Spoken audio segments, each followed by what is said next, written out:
Hey, everybody. You are listening to the Tiny Little Victories podcast, and I am your host, Jennifer Kite Powell. I am so excited that you're all listening with us today because today is about music.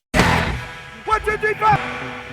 And on the show today, we have the one, the only Mike Mantione from the iconic Athens 80s and 90s punk band 5/8.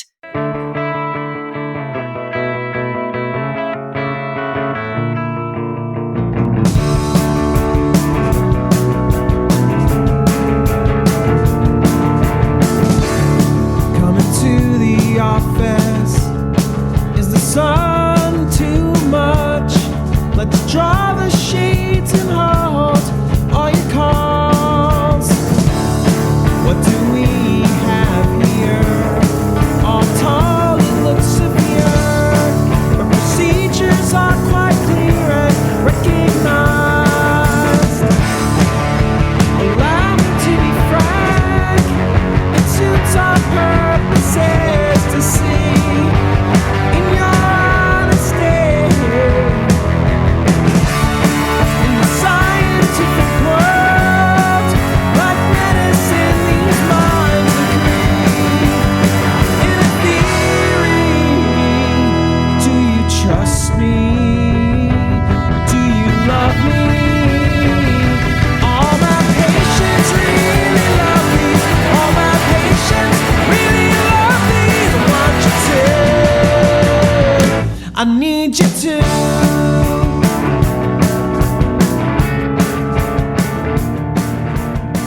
Can you hear it? Can you hear it? Do you feel your past coming alive? All that sensory experience of that sound, that punk sound from the late 80s and 90s. It's magical for me because I went to the University of Georgia during that time in Athens, and this band was one of the bands that I would just love to watch and see. The energy in that room from Mike and 5/8 was just phenomenal. I mean, there's nothing more magical than seeing music at small clubs. And as Mike says in the show, that changes you.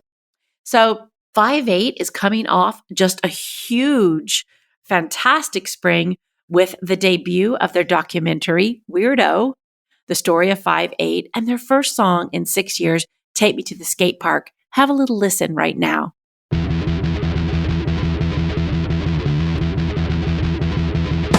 Dad, take me to the skate park, take me to the skate park. Dad, I mean it, man, take me to the skate park. Dad, you don't have to drive far to take me to the skate park. Dad, I just want this one time, take me to the skate park. You're always telling me you got too much to do. You're always doing the things you wanna do. You look me in the eyes, I can't believe my eyes. I'm always feeling harassed. Amazing, right? Fast and furious. So Mike's going to talk a little bit about how this song came about. Obviously, it has something very close to him. So he's going to talk about that. We're going to talk about how the Athens sound has a huge, profound emotional impact on people and how their music is now resonating with both old fans and new fans. He's going to talk about an experience that he had playing Take Me to the Skate Park at South by Southwest last month. Talk a little bit about authenticity and how that leads to healing through his songwriting, how the creative process can be fluid and spontaneous. And Mike says he doesn't have writer's block. So we're going to talk a little bit about that. Mike and 5/8 are really prioritize community engagement through music and how that fosters connection and support. So yeah, we're going to talk about a lot of things, the enduring impact of music and the challenges of also maintaining authenticity in a very over commercialized music industry. So sit back, enjoy this show with Mike Mantione of the punk band 5/8.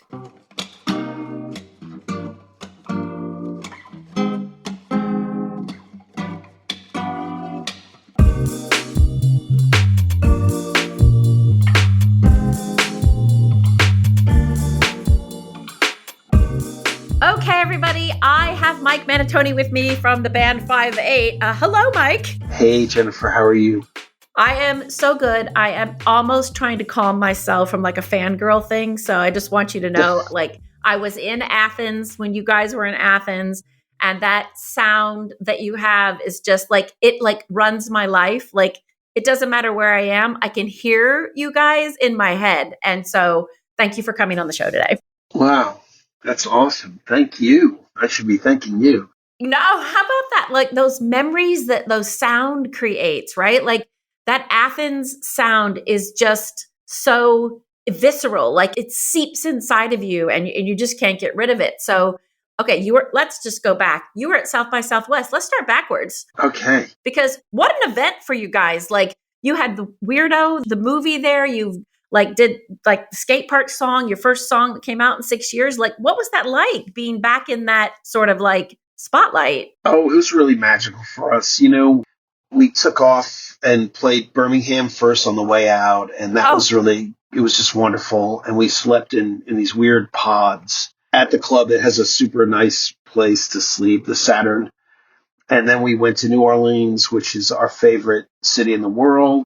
That city is magic. Like there's some like good energy just in the air. You can grab it. And we did. We walked around all around downtown and went down to the river, and it was just awesome. The show was great. The documentary was received well, and we did these little questionnaires. So it was a really intimate thing with the fans, and that's nice. It just got us really, really excited. And then I even got a run in on the river, and that was fantastic. God, you were just like floating there. That's so amazing. And what did it feel like to have Weirdo, like the film showing there, the documentary? I mean, are you surprised by the amount of fans that just like are like gaga over you guys? Because it is a bit of a cult, to be honest. I know what I'm like about my favorite bands, so I'm kind of a fanboy myself. So I mean, if you start talking about, you know, the Idols and the Replacements, and you know, I'm going to be kind of crazy. Well, I mean, you have to be, because I think that era, those bands to me, like they broke a sound barrier in a way. And either you love them, you love the Ramones, you love 5/8, you love REM, you love, what was the name of that band? Not Widespread Panic. Oh, Husker Du. Like that was the other band. It's like if you love those guys, you're always going to love those guys. Yeah, and it just brings you back nostalgically. And I think that what's funny about this trip is that we've run into a whole different new set of fans, too, from the single getting released. And just the last show in Austin was funny because there was a bunch of kids that I'd never seen at a 5/8 show before. What? Yeah. Like young kids, like skateboard kids? Yeah, like young skateboard kids. Okay, let's talk about that then, because that song, Take Me to the Skate Park, is, fucking fast and furious. Like it is just, do you have a son? Did that come from your kids like nagging you to take them to the skate park? Yeah, that's right. Yeah. And I was singing sarcastically to him. We got into a bit of an argument, and I just started saying, Dad, you know, and then the next thing I knew, I had a song in my head, and I was like, let's write it together. And he said, no, thank you. He's like, I'm out, Dad. Like, that's enough for me. You just get me to the skate park, and that was about all I cared about. I love that, because if you listen to that song, you're like, this has to be from personal experience, because this sounds like a kid to me. Yeah, and we all know what that's like. And we all know what it's like to have this dream about what you want for your future and know at the same time that you're not capable of realizing it. And I think there's all sorts of stuff going on in that song. There's the hatred of the dad, there's the divorce, but at the end, you know, because I think they're able to communicate this really intense feelings that go, he's like, you really are cooler than Mom, though. Yeah, you're cooler than Mom. But you bring me to your point of intense feelings. And I think society really does not want you to have intense feelings. No. If you have intense feelings, you're like a weirdo, which we could get into the documentary, which we will, and the song. But one of the things I really love about your lyrics and how you began to create is your past, but also how you're very Bukowski-ish in a way, because he talks about life, like this shit you have to go through in life. And your songs they make you feel not weird. Like, I can't tell you how many times people called me weird in high school. And now I'm like, thanks. It's a badge of honor now. You're right. And I mean, like, you've been sort of at the forefront of like making that sort of normal and talking about that. What was that journey for you like? Because I know it hasn't been easy. I think because of the intense amount of pain from depression, and it sort of sets up sort of desperation. At first, it's just like, you know, the depression was so great that I really I really just didn't want to live, and that was really all I could get out of the situation. And eventually I had to be hospitalized. And through the hospitalization, my parents had to act on my behalf. And it just goes to show you that there's a lot about mental illness. Although we study it and we have science and there's great medications and everything, there's a lot we just don't know. I agree. And there's a lot we don't know yet. And so there's a little bit of luck in my story. Yeah, your mom's pretty badass, though, to be honest, because in the documentary, she was sort of like, no, you're out, And I think you had said, like, if she hadn't done that, if she hadn't been like, no effing way, I might still be there. And I love that line. Modern pharmacology, modern psychology could kill you. Like, it's not the answer to everything. Yeah, and so there's a whole lot of understanding that, a lot of gratitude at this point, looking back. But also, what it did for me, once I started getting my sea legs and I started writing, it made me look for a community, and that community wound up becoming the Athens music scene. And although there wasn't any bands that were really extremely vocal at that point when we first got there, like Husker Du. I think we took it a step further with songs like Goddamn Paul and songs like Looking Up, where we were really taking a very complex look at a situation that was usually just kept in the dark. You didn't really talk about it. Yes. At that point, they really hadn't even developed the kind of pharmacological solutions. In 1987, there just wasn't the host of medicine that has brought a lot of healing for a lot of folks. It wasn't there, but the community was there, and the bands were super supportive. And I found that by getting honest about it, I mean, maybe I didn't like David Barbie said, I didn't with Barbie said, I didn't really relate to the frat boys, but actually we did, because there was a lot of frat boys who did kind of go, wow, there's something about 5/8 that's different than even, than any band that's out there right now, And later on, I think once Weirdo came out, I think it was really obvious, what we were doing and what was going on. But it's still, it was a real fun community, and I'd still look for that community. Like, I did have everybody singing along at the show, Behead Myself, I want to behead myself. It's like, I just had everybody sing along to that, because I feel like everybody kind of knows what it's like to just want to be like, God, I just want to blow my head off. You know it. You are right. Yeah. I mean, that's the thing. Like, this is real stuff that goes on. And when you don't talk about it, when you stay in your own headspace, you think you're the only one. And then you tumble. Like, I've been there. Like, you tumble and you're like, I can't pull myself up. I don't know where the rope is. And then you hear one thing and you're like, you know what? It's not just me. And, I love what you said about Athens. It's a community. Like, that town is special. And 5/8, like, said what was in my head. So I think that's a connection to everybody. Frat boy, goth girl, like, geek, nerd, like, everybody can relate to these feelings. Yeah. And I think that 5/8 really, as a band, as a whole band, we kind of made our own little community and supported one another, to the point where, I guess during the pandemic, Patrick, the drummer, actually came out with his own podcast called Crash and Ride. Oh, I love that. Yeah, now it is a long form podcast, 2 hours and such, where oh my God, he interviews musicians about mental health issues that they've had. And so he just has these incredible conversations with some of my favorite indie, and not like famous people. It's like the indie rock people like us, like where, maybe we played a couple hundred people, maybe we played 50 people. Yeah. But, it's like that kind of thing. And so it's a beautiful way to kind of build community around support and honesty. I love that. And I love the indie rock, because for me, growing up on indie rock, I grew up in Georgia, growing up going to Athens, that rock is the only rock, in my opinion. Like, people, sorry, I'm just going to say it out loud. I would never go to a Taylor Swift concert. I went to see Squeeze at Madison Square Garden, and there were too many fucking people there, in my opinion. Like, I was down on the front row, went by myself, and I was like, okay, Squeeze, just going to have this like experience with you. But I think, again, it comes back to like the journey that you take and how that journey informs you and shapes you. Because I think do you think that if you hadn't had this break and you hadn't put yourself in that place, you would not have come back out and began writing all this great music for us. Yeah, I agree with that. I don't think there's a way that the Mike beforehand even understood who he was until that happened. Because I think I was still trying to push the party line. I was still trying to be something that I wasn't. And I think through the depression, on the other end was, awareness. And awareness was healing, quite frankly. Yeah, it is healing because then you have authenticity, I think, and then you're able to just like become that person and it just everything.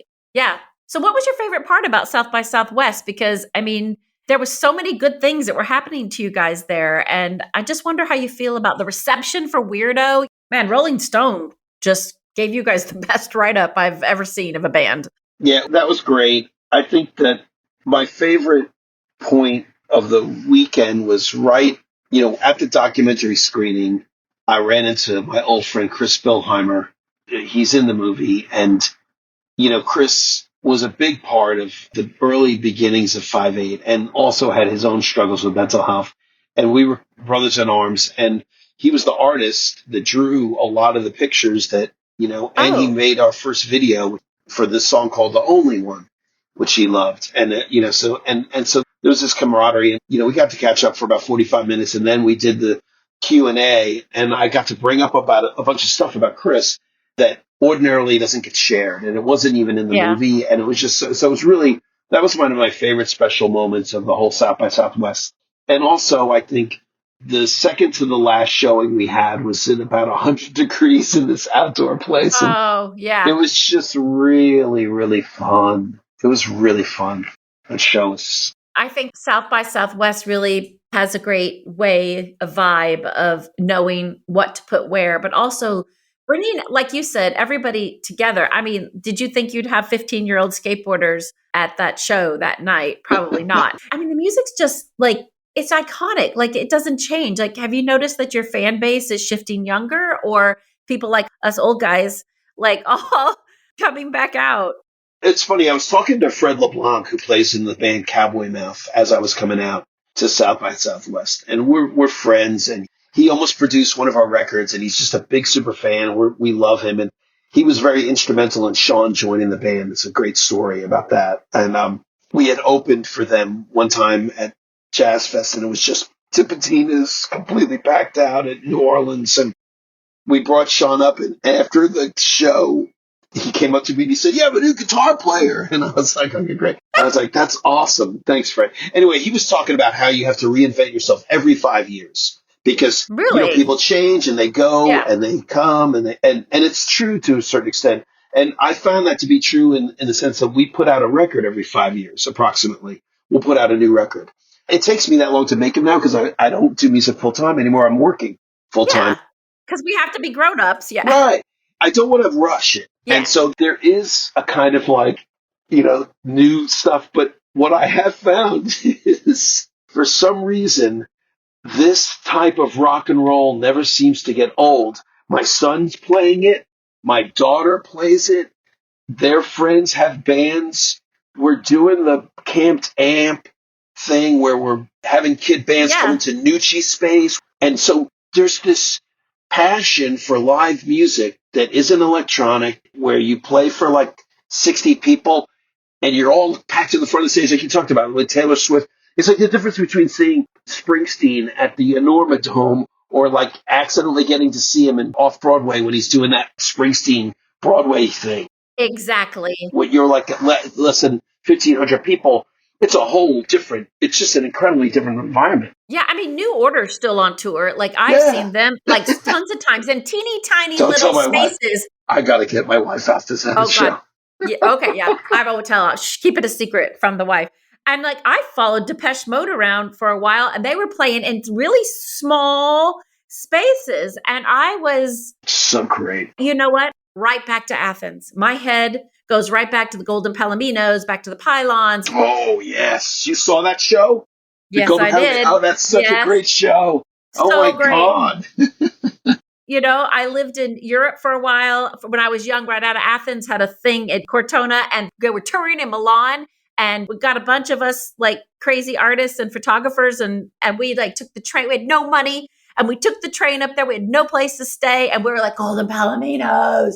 You know, they were all Athens people, like stuck over there in Italy. And you talk about a community. You talk about that music. Your kids play in the music. This genre doesn't age to me. Like, it just doesn't age. That's you. Yeah. There's bands that are brand new that are coming out right now that have that sound. Yeah. I mean, me and Dan got kidnapped by Josh Robertson, who's our old friend. And he did a lot of band managing. He band managed Bedhead.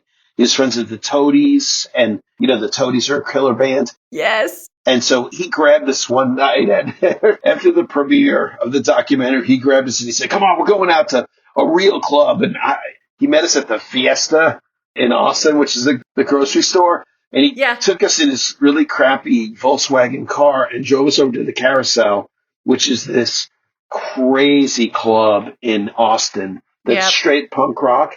And wouldn't you know it, the Ugly Beats Kids band was playing. What?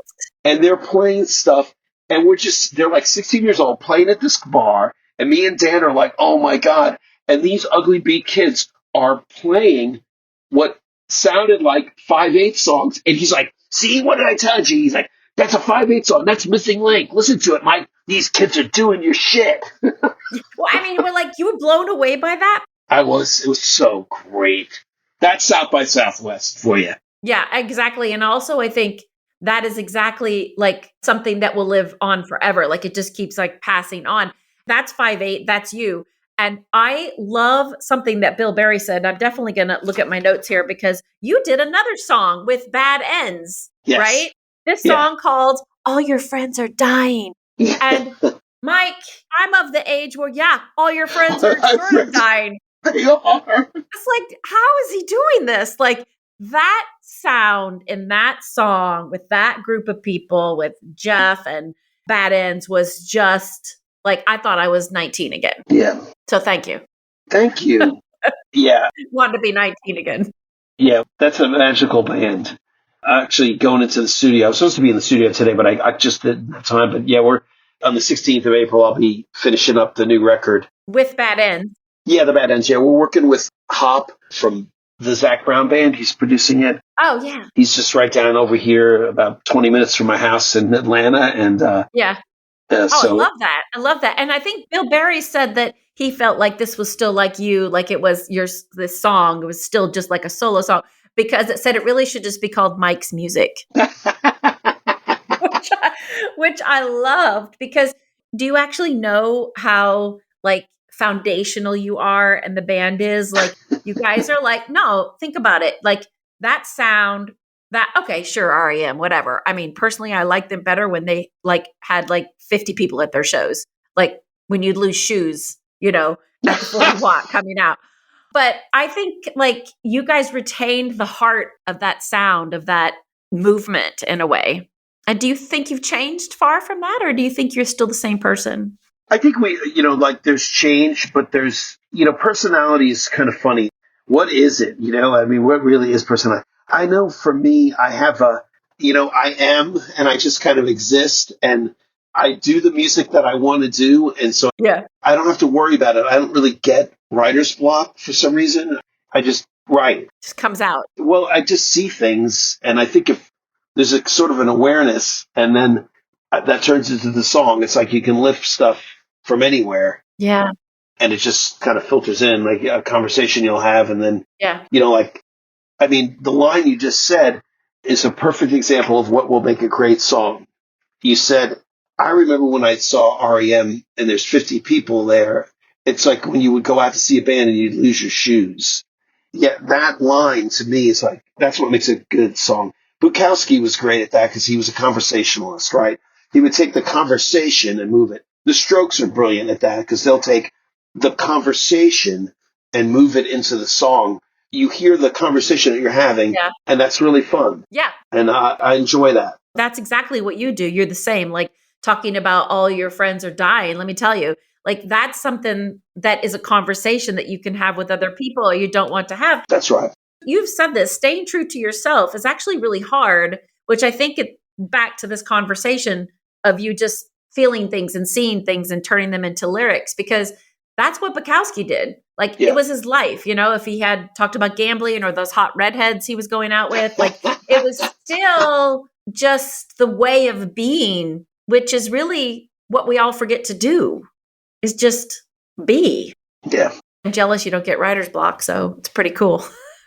I did at one point have a pretty rough writer's block after the second record, before we made Weirdo and through Gasolina. I really I got in my own head, sort of in an erotic way, because we got so popular. Yeah. We were selling out the Point 2 nights in a row. We'd sell at the 40 Watt. And I started, believing the hype. Do you know what I mean? I do know what you mean. Yeah. It just became really it was neurosis. It was straight up neurosis, stuck in your head kind of a vibe. I forgot what was, just what was happening. And I got stuck with that, and it became you hear all those voices, oh, your first record's always your best record, all this stuff. Like, are you crazy? Are you going to have that intense show? All this worry and confusion. And it really became a problem. Yeah. And then when the band broke up, and this is always great, through the pain of having the band sort of fall apart on us, came a lot of the power of the Good Nurse. The band hadn't even broken up yet, but the frustration from Weirdo to Gasolina and creating Gasolina, all of a sudden I just exploded with the Good Nurse, and it was like all this stuff started coming out. And then after that, I really never went back. I just kind of stayed in that. And I think it also helps not being too popular, not believing your own press. Yeah. Not getting tied up in trying to make art into a commodity.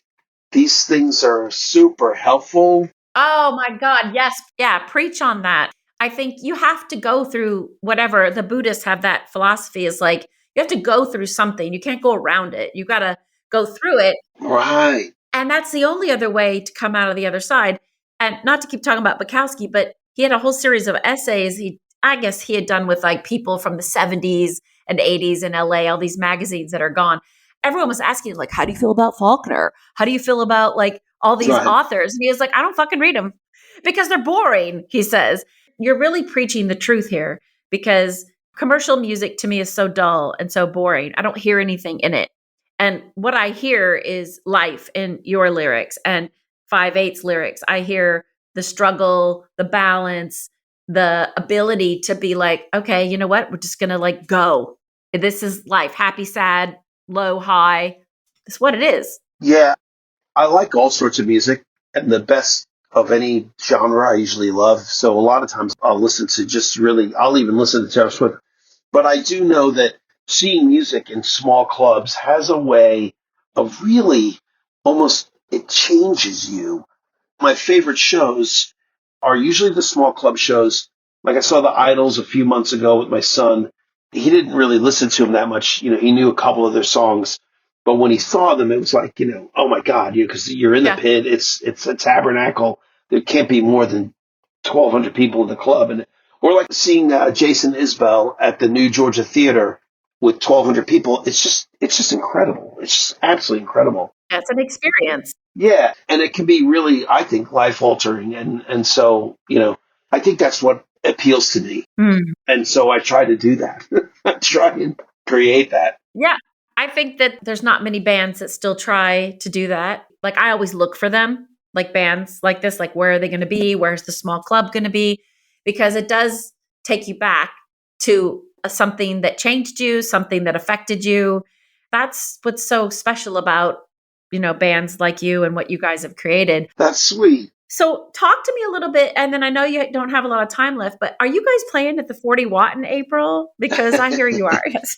We are. We're doing a show with the Groks. We're opening for the Groks on the 18th. And we're also on the 19th, right after that, it's the Groks CD release party. A good friend of mine, Steve Phillips, his band, they're just great. They got a new little EP out. It's going to be awesome. And then between us and them is the She He He. And that's a freaking awesome punk rock, intense band of girls that just kill. They just kill. And so it's a really fun bill. And then the next morning, we're going to be out at the 20th anniversary of SPOA, which is Skate Park of Athens. And it's a kind of a national event where a bunch of skater bands are going to be playing, and there's a bunch of sponsors, and we're raising money and awareness for SPOA, the Skate Park of Athens. Okay. That's going to be really fun, and we're looking forward to it. Those are the next couple of shows that we're doing. Okay. Yeah. That's great. And I guess you're going to play skate park at that event, right? Oh, yeah. We play skate park every time we play lately. It's the new single. Yeah, that song is just like so addictive. I love that. Thank you. Believe it or not, I'm actually going to try to road trip it over to Athens to get there in time. I have a friend from Athens. We all went to college together. And I said, did you know 5/8's playing at the 40 Watt? And he goes, no, do you want to come over and we can go up there? So there may be a bunch of like people like me and all my buddies I'm trying to round up. And they're like, wait, we're old. We can't go take a road trip to Athens. I'm like, sure you can. No, hell yeah, you can. Why not? Get in your car. Let's go. All my buddies from Atlanta coming in to see us. That's right. That's what you got to do. Oh, they're coming in? I love it. I got some people, yeah. Okay. So, Mike, let's get to plugging some stuff because you guys are really busy and you've got some cool things coming up. So let us have it. Let's go. So right now, the way it stands, on the 11th of April, we play with the Steeple People, and that's the Bad Ends and 5/8. That's at the 40 Watt. And that's going to be the Bad Ends doing a little bit of acoustic stuff, and then 5/8 throwing some rock around at the end of the evening. Throwing some rock around. We might even get everybody up there for a big art rock number at the end. So that'll be fun. That's all the drummers in Athens that you can fit in one room. Every drummer you can. All the drummers. Yes, it's a benefit for Project Safe, which is really a great benefit. Yeah, that's great. And it's spring break, so you don't have to worry about fighting the crowds. Then you've got the next week, we're playing the 40 Watt again. We're opening for our good friends who are coming out with their new EP, The Groks. And that's Steve Phillips and his band, and they just kill. And he will be up, and us will start the night off at the 40 Watt. The next morning, we're just going to run right over to SPOA, which is better known as Skate Park of Athens. Okay. On the east side of town. We'll be playing right at the skate park with a whole bunch of bands. There's going to be food trucks and a bunch of fun stuff. This sounds perfect. And it's raising money for SPOA. I think there's going to be a new street feature put into the skate park, and that's what they're doing. Really? It's really great. Yeah. I love that. That's Athens Skate Park Project is putting that on. Oh, okay. Yeah. I think Tony Hawk himself, went on Reddit last week and plug that bad boy. You better believe it. Okay. Well, we're going to double plug for you, and then we'll go grab the Reddit feed. We'll put all of this in the show notes. Now, come on. We have one more thing to plug, don't we, in June? That's right. In June, there's Athfest. And Athfest is when every Athens band plays, plus a bunch of bands from out of town. And you can run around and get a wristband and see a bunch of bands. Okay. And you can also throw a little bit of money on the ground and see the documentary. If you haven't seen it, and you want to come to Athens, this is the time to do it. We're going to be playing it at Cine in the theater. It'll be playing all weekend long, but Thursday night, we're going to do a one-night performance right after the show. There'll be a 30-minute break between you get your beer, maybe get 2 beers. All right, 3. Maybe you're pounding. And I don't know. Peanuts. Yeah. If you're like me, you're just going to have a cup of coffee, maybe 4. Then you're going to jump up on stage and rock at the Lab. And so that's going to kick off the whole Athfest. That's the kickoff party. And I think the Bad Ends are also playing. What? Yes, we're playing. And I think we're playing the Georgia Theater with none other than the elusive, hardly ever plays anymore, Modern Skirts. What? But you didn't hear that from me. Yes, I'm telling you. No. Yeah, we did. We heard it right here on the podcast. So it's a real thing. Oh, my God. Yeah, so we'll be busy. Okay, so that is definitely going to have to be a road trip. And hello, everybody. If you have not seen Weirdo, you need to get your butts to Athens, Georgia for this opening party. And they're going to play at the same time. So this is great. We're going to put all in the show notes. Everyone's going to go. You're going to see all of us there with our coffee or beers and cheering you on. Thank you. Thank you, Mike, so much. What a pleasure. Oh, my pleasure. Totally my pleasure. Thank you.